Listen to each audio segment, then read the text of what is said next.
What if everyone on Earth woke up with $1 million? You check your phone at 7 in the morning. Your banking app isn't glitching. The balance shows 6 zeros. You scream, you dance, you call your boss and tell him to go to hell before he can even say hello. You think you're free. You think the struggle is over. But as you step outside to buy that bottle of vintage champagne you've always wanted, you notice something. Everyone else is on their porch doing the exact same thing. The garbage man didn't show up. The bus didn't come. The guy at the corner store is busy locking the door because he's headed to the airport. But when he gets there, the pilots are gone. The air traffic controllers are gone. The security guards are gone. Everyone has $1 million and nobody wants to work. For the first few hours, it's a global party. People are dancing in the streets, tossing their work IDs into bonfires. By the afternoon, the party starts to sour. You're hungry. You head to the grocery store, but the doors are smashed in. There's no one at the register. People are fighting over the last loaf of bread, not with coins, but with fists. Why would anyone restock the shelves? Why would anyone drive the truck from the warehouse? The truck driver is currently looking at real estate in the Maldives. The farmer is busy burning his overalls. The entire world just quit its job at the exact same second. By the second day, the power flickers and dies. The people who run the grid decided they'd rather spend their millions than stare at monitors in a dark room. The water stops flowing shortly after. The internet holds on for a bit, powered by automated systems, until a server overheats and there's no technician willing to fix it. You're a millionaire sitting in a dark, thirsty house with a pile of useless paper and a digital number that means absolutely nothing. This is the birth of hyperinflation. If everyone has $1 million, then $1 million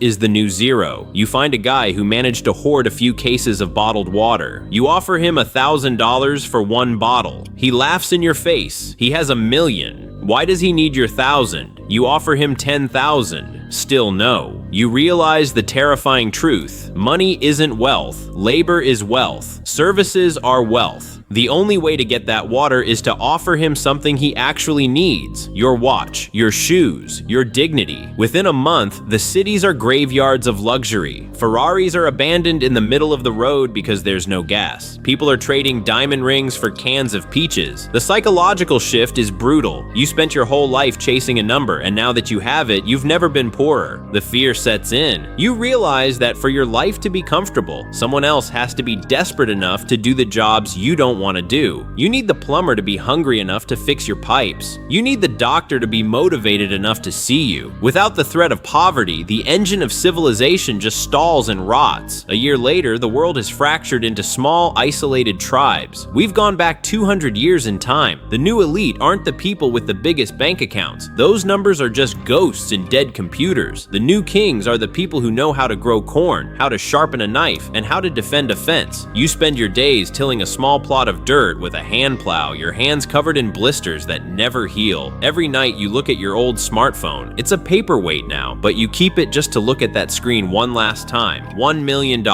It's the most expensive joke in human history. You realize that your previous life was built on a foundation of billions of people being just poor enough to keep the lights on for you. The guilt starts to weigh more than the hunger. You start to miss the inequality. You crave the system that kept you comfortable by keeping others struggling. You've become a monster of pragmatism. You find yourself wishing for the return of poverty just so you can have a hot shower and a cheeseburger. You trade the lives of 1 million strangers just to go back to the way things were. The psychological pressure of survival has stripped away your morality. You aren't a millionaire anymore. You're just a predator in a suit that's falling apart at the seams. You realize that fairness is a fairy tale that ends in starvation.